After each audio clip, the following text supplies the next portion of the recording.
Okay, I don't know why it looks like the live is a little different from normal. But anyway, here we are. So today I wanted to talk about, recently I've been very interested in narratives and meta-narratives that are out there generally, and especially in like and around the para-weird community, UFO communities and stuff.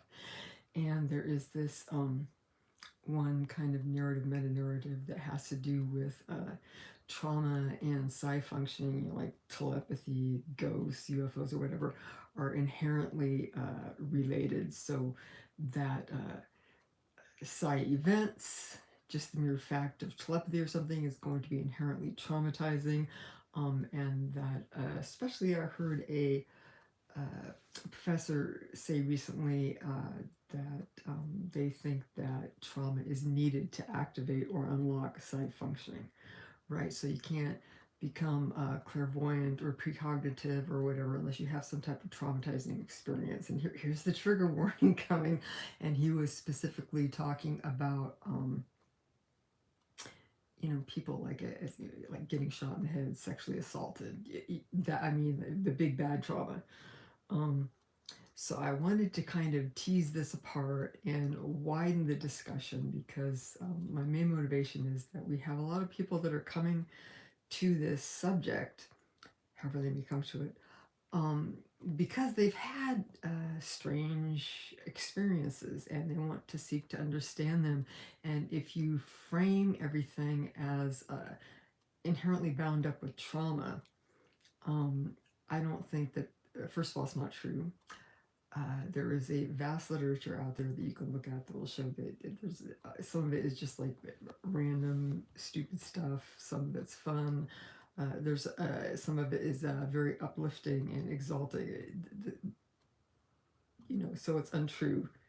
Even if it was true, it would not be helpful to come at people and they say, I had this weird experience, and they have questions about it, and you're like, oh, well, it's all trauma and everything, right? Okay, so first, what I want to do is recommend a couple of things recently that I've heard that I thought were really interesting, that if you like this channel, you'll probably enjoy. My friend, Professor WHAM, was on the What Magic Is This podcast with Doug Batchelor, and they were discussing Dion Fortune. And it was a great discussion. Doug was great. WHAM has a academic background that's pertinent to this subject matter. She's also a practitioner. So it makes for a much more lively and insightful discussion, I think. And I'd like to say the same thing about Dr. Cressida Stone, the author of Secrets of Santa Muerte. And she had a great talk with Jason Louv. He has a YouTube channel and a podcast. I think it's Ultra Culture with Jason Louv.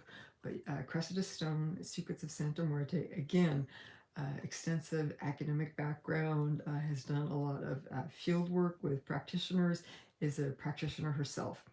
So you get a lot more in-depth look into it. So I would encourage people to go check out those two interviews. They're really enriching. So my topic today, which I hope I can get through, I'm still having a lot of problems with my brain. It looks like there's an electrical problem with it, so I've been trying to start on some anti-seizure medication and see if that helps with what's going on. But it's very up and down, and if I know that there's people that have DM'd me and I haven't answered, and I apologize, and I my brain isn't helping me be as ordered and organized as I would like. But I think I'm catching up a little better. I don't know. I mean, that's partly why I'm doing this today. Is like, oh, theoretically things will improve. They haven't yet, so there's no guarantees, right? So I figure because this is something that's near to my heart, and I wanted to get this information out there and try and make this argument. While hopefully I have some capacity to do so. Hi. Anyway, so I was listening to Danny Jones' podcast, which is very popular. Like a ton of people At one point, I knew how many. It's fallen out of my brain. Um, you could look it up. Uh, and he had on Dr. Jeff Kripal talking about all these weird experiences from, Dr. Kripal's a religious scholar. And I I'm not trying to have like a big gotcha moment or ranting like everyone that knows me. I love to rant, find some like stupid obscure point and like, beat it into the ground. I love that type of thing. However, I don't want this to be about this because I like Dr. Kripal. I've only read his book Mutants and Mystics, but it's just go out there and read it if you can. It is just weird. It has a lot of really interesting insights, very distinctive, unique angle on all this weirdness, which is just fantastic. And exciting to see. What he's done with the Archives of Impossible is really cool to have a place where you can keep all these materials. I mean, it's very difficult to have a stable area where you can keep, ephemera and letters, correspondence, zines, all this stuff, which is great. Then you can go back later and learn more about the tenor of the times and things that happen. Um, he has mentored quite a number of people who want to take a more intellectually rigorous, more academically disciplined approach towards these topics, which I think is super. I mean, I've been banging on about anthropology constantly, because I think that these disciplines have a lot to offer, not just from the like intellectual satisfaction of figuring things out, but being able to provide ways that to look at it and to interact with these phenomena in ways that will be helpful for people who, in a lot, this does happen to a lot of people. You get thrown into the soup. You have your near-death experience. You see a flying saucer. You get missing time with a gnome. Something like hella freaking weird happens, and you're kind of freaking out, and it's really shaking you up. I think that if you can have these more systematized and ordered ways of looking at things, it can become possible for us to be more helpful to people. Because with this whole narrative of trauma, it's in pop culture, especially, you see lots of times like the haunted house, right? It's spooky, scary, creepy. People died. Other people are gonna die because of it. But first of all, they're gonna like run around and scream with their they're like maniacs because they're so freaked out, right? Um, so many of these tropes tend towards the horror and horror adjacent. I have nothing against horror, but it's not helpful to when someone's feeling kind of destabilized because of something that happened, to then just kind of like go in there and just cut them off the knees and say, yeah, it's gonna get worse and terrible, right? And also, I've seen this play out in groups. You have spiritual esoteric groups that buy into this idea that, oh, initiation is going to be so scary, spooky, or you have to really just tear your ego to bits, or you have to these things are going to be inherently scary and traumatizing for you to advance and become a mage, or adept at these esoteric arts, right? I mean, I'm always harping about Carlos Castaneda, right? And he played into this idea that, oh, the first of all, his like idea about the universe was very us versus them, and confrontational, adversarial. But then also, he ended up being like a real manipulative, abusive, terrible person to his closest disciples, and he justified it saying, "Well, I'm just helping you to break up your ego," right? So that's why when people start going in on board with the trauma thing, it's like, wait a second, let's tease this apart, and look, is it even true? And why would we not want to be forwarding this narrative? So I was listening to Danny Jones podcast, and Dr. Kripal came on speaking as a professor of religion. And within literally the first couple of minutes, he's saying basically that he thinks that you need trauma and intense trauma, like this one lady got struck by lightning in front of her little kids. Those poor, those poor things. Um, that you need that level of trauma to unlock psi functioning. And he it was also saying that partly this was Danny Jones's fault because he didn't know what he was talking about. I said, well, but you can't study psi functioning scientifically because he's like, yeah, of course it would be unethical to have someone in a lab and I guess, I don't know, like shoot them in the head and then see if they became psychic. Yeah, we can't do that. However, science and scientists are very creative, and so there's any number of other ways that you can use to look at these phenomena, right? And if you can't, like if he's saying, well, we can't, it would be unethical to study this in this way, then if that's what you're setting up, right, you can't say that it's necessary because according to you, you can't prove it. So why are you shooting your mouth off, right? Okay, so let's get back to the idea that you need trauma to unlock psi functioning. There's a Society for Psychical Research was founded over 100 years ago in Britain, and it was a bunch of people that wanted to look into psychic functioning and weird telepathy and clairvoyance and premonitions and all I think PK2, all that type of stuff, right? Around the whole spiritualist movement. It's like, okay, let's look at this from a more scientific angle, see what we can find out. And they have a couple of huge tomes, Phantasms of the Dead and Phantasms of the Living. And you can look through there, and what it is a bunch of case studies of people that saw phantasms, right? It's like you look and you think a person's there, they're not there anymore. If you go on my blog, Ghost Dog is Mystery Box, I saw a phantasm of Biscuit, the dog who had sadly deceased.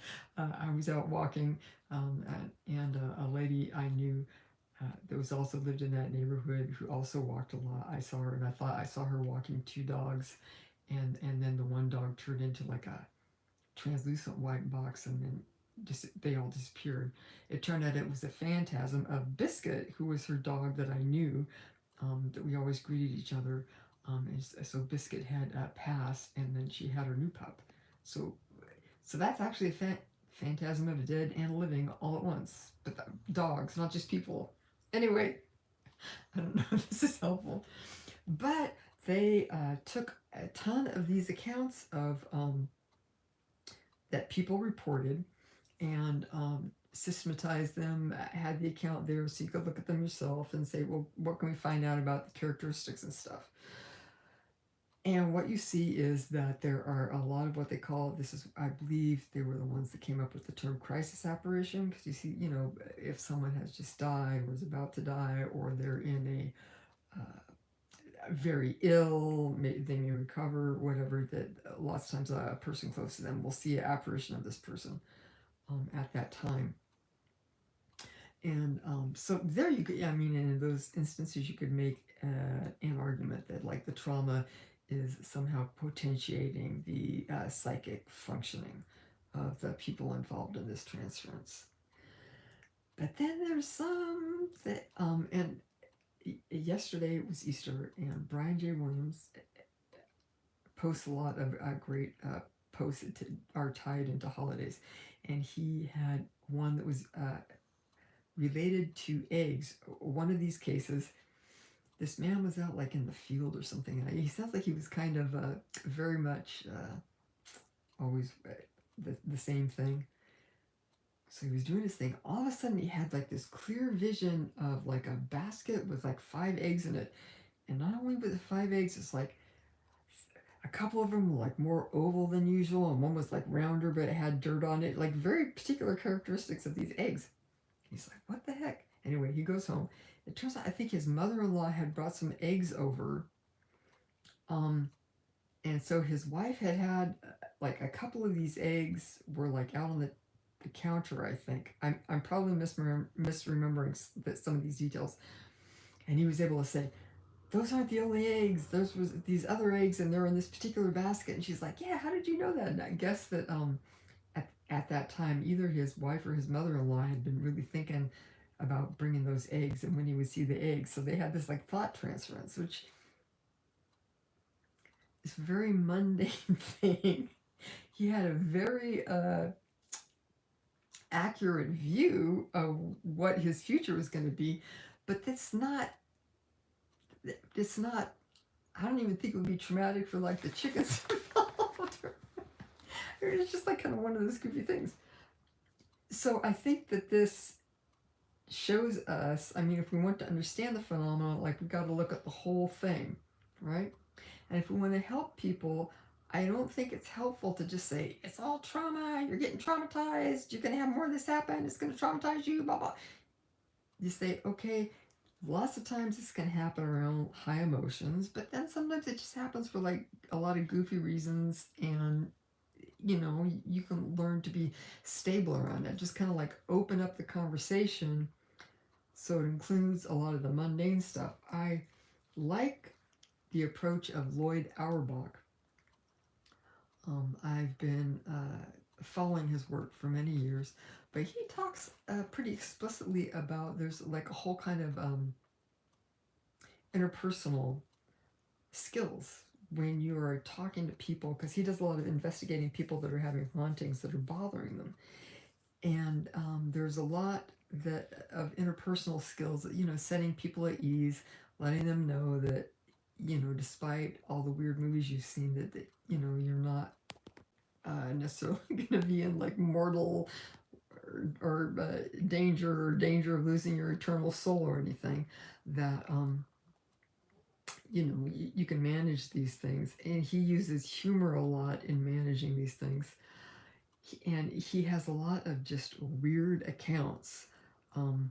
There's a funny one, it was kind of naughty, but these people moved into a house, and everything was great about the house except for they'd be asleep, and like, I don't know, like the same time at night, every night, suddenly you hear these sounds of a couple who were very enthusiastically making love and enjoying it a lot, and which was fine except for it would like literally wake them up from the noise. Okay. So like trying to cope with this, they end up calling him up. The weird thing, as if that's not weird enough, that wasn't the weird part. Here's the weird part. The weird part was that couple was still alive. They said, yeah, that would happen, but anyway, so it turned out that it seemed to be kind of like a stone tape recording thing, although it wasn't a stone house, but like somehow there were circumstances that kind of recorded that sound, and they got it done. But there's another thing where it's not like traumatic, it's just kind of like a weird, funny, you know, kind of naughty thing. Um, so I think that always keeping these things in mind that can be just like funny, or I thought he was so funny. At one point, he said that he was keeping track of his dreams to see if he had premonitions or precognition.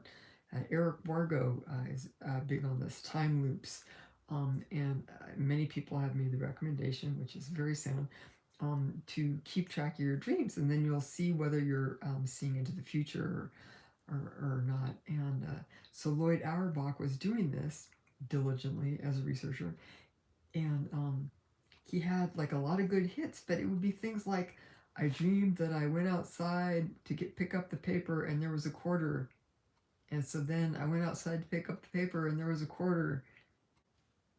And he's like, it was just like this boring, stupid, mundane stuff. He's like, I don't need to spend my time on this. So he stopped. But I think it's a good reminder too that it's just like any other part of life, it can get to be boring, right? Or just stupid or goofy. I've had a lot of just like funny or goofy little synchronicities or kind of telepathies with people. And even when you have something that seems kind of traumatic on the face of it, it can end up being like crisis apparitions, right? the reason this person is reaching out is because, you know, their closeness and their attachment and their love for this other person, right? It's a sign of the love and the connection that you have, that you're able to affect this communication at a stressful, important time. So just because it happens around trauma, I think that's not all that's going on. The other problem is that when you think that trauma is necessary, then that's all that you'll see. Um, and there's a lot of other things that can bring on, that kind of bring up like a psychic opening, let's say. Um, Music, art, there's a phenomenon where people get really thrown off balance during travel when they have like an overwhelming aesthetic experience, and they just get like completely blown open, and I forget what it's called, the Jerusalem syndrome or something like that. Um, but those type of spontaneous things, sex, intense erotic attraction to someone. Um, Another thing, and this is like even more taboo than the trauma thing, is that a lot of people specifically try to cultivate these talents. Gurdjieff is a classic example. He had those exercises that he would do, and the way that he would interact with people, the type of groups that he would set up. These are all deliberate ways for people to activate, access, become skillful at various psychic abilities and functionings. Tibetan Buddhist practice is also very well known for this, and I saw it in action. But there's any number of yoga, meditation, darshan. There's a ton of these practices and very long traditions, um, that, you know, explicitly are setting out so that you can cultivate and activate these psi abilities. And a lot of it is slow and steady wins the race, as opposed to big traumatic um, jars to the system, because with the majority of these traditions, the idea is that you're going to be, um, say, stabilized through these practices. They want people to gain control and be able to use these abilities for purposes furthering the spiritual tradition or the values or whatever. So you don't want to just be constantly knocking people off their center so that they can't function. Um, let's see what I have here. The other thing I wanted to bring up is that when it comes to trauma and if it relates to psi functioning, um, it doesn't just have to be like physically traumatizing people and then see if they're like, oh wait, I can see the neighbor across the street, she's drawing a bubble bath, you know, right? um, if you want to evaluate these things, there's other ways to go about it. There, one of the things that occurred to me was that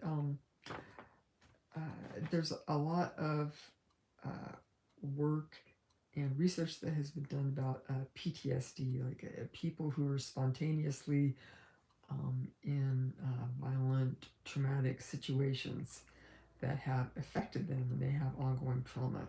So you can look at these populations and see if they report more psi functioning, and it doesn't have to just be kind of winging it, because they have a number of instruments that help you systematize this. I was looking at, excuse me, pardon me, there is in the United States, the National Center for PTSD. It's run by the Veterans Administration, it looks like.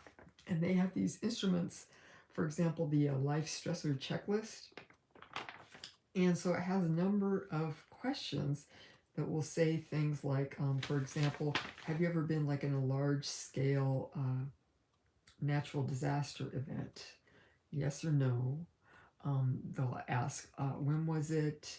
What was the intensity like? Did you ever feel like you or someone close to you was in danger of being killed or injured, right?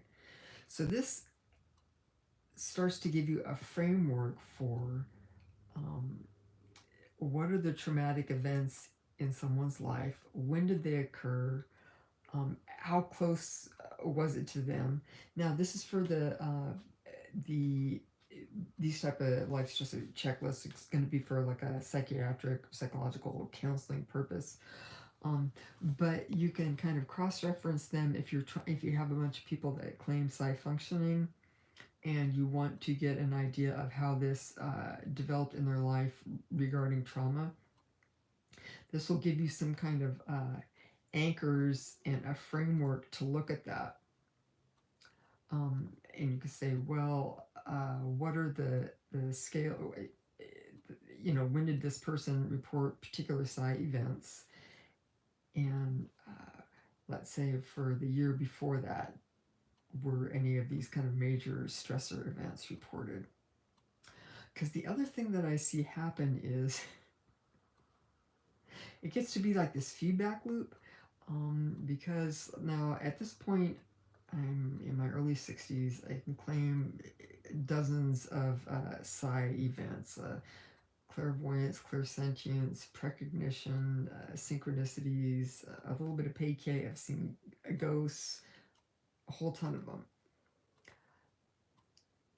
Probably one of my big traumatic events was when I had my near-death experience, because it happened. I was very ill, expected to die. They did this medical procedure to try and get me better, and I was in convulsions for 20 minutes, almost died. That's when I had the NDE. Came out of it. I didn't. Well, at that time, what my experience was very different from the very little bit of information I had about near death experiences at that time. It took me about 5 to 7 years to kind of figure out it was a near death experience, and it was in more of a Tibetan Buddhist kind of style tradition. However, from the beginning, I did have contact with non-human entities, and they did give me certain practices which helped me integrate what this kind of contact with the void that I'd been let in on. But I couldn't quite understand certain things about it, because it felt like it took me about 10 years to start having what I would identify as like psychic experiences, like empathy or telepathy, or precognitions that were really strong. So that seemed weird to me, because I'd always had this, I had always been drilled into that trauma narrative, that the trauma is very tied in with psychic functioning and psychic expression. But it didn't happen that way to me. And the other thing that actually makes me laugh is that because of that, I didn't really, in the way that I looked at my life, I didn't really see that I had anything really traumatic until that near-death experience, that was a big trauma. So I didn't realize that I'd had things that were like super duper obvious, what you would call psi events before that, right? One of which was we used to like play kind of like light as a feather, stiff as a board type of thing when I was in elementary school with us kids, and most of the time it was nothing. There was a couple times, and it was just like very, I mean, this, all I can say is this is how I experienced it, very obvious levitation of a body. But because it had just been kids goofing around, right? I was like, oh, levitation. Right. That's why these narratives can be unhelpful. You miss a lot of stuff. I was like, I cannot. I mean, I just feel like so boneheaded. It's like something, but I hear this from a lot of people, because these narratives kind of get in your head, and you start structuring things in a certain way. You start looking at certain things and missing a lot else. So I would say that I'm very much in favor of people teasing apart this whole idea that trauma is inherently bound up with the paranormal. It can be, believe me, I've had some traumatic experiences. I have claustrophobia that never came on until I had this one particular psychic experience. But there is a lot more to it too.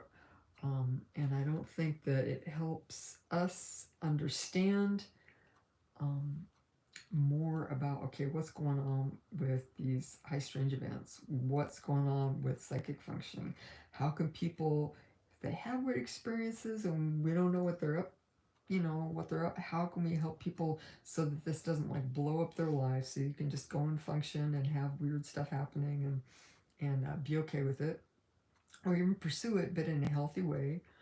um, and how can we learn more that's going to be helpful and truthful about these experiences? I think we need to look at the whole thing instead of just getting focused on kind of like the spooky, scary, freaky outy, traumatic stuff. Hopefully, this has made some type of sense. Been thinking about this a lot because it really does mean a lot to me, because I hate to see people get freaked out, and people will come to me and they'll have a big experience and they'll get freaked out, and it's completely understandable, but that it I mean, it's just a part of life and it's not the whole deal, and you're not going to have to continue on in this kind of trauma cycle to feel valid if you want to develop a more skillful relationship with these abilities. Um, it doesn't have to just be like all trauma all the time. There are butthole and sky penis synchronicities out there waiting for you.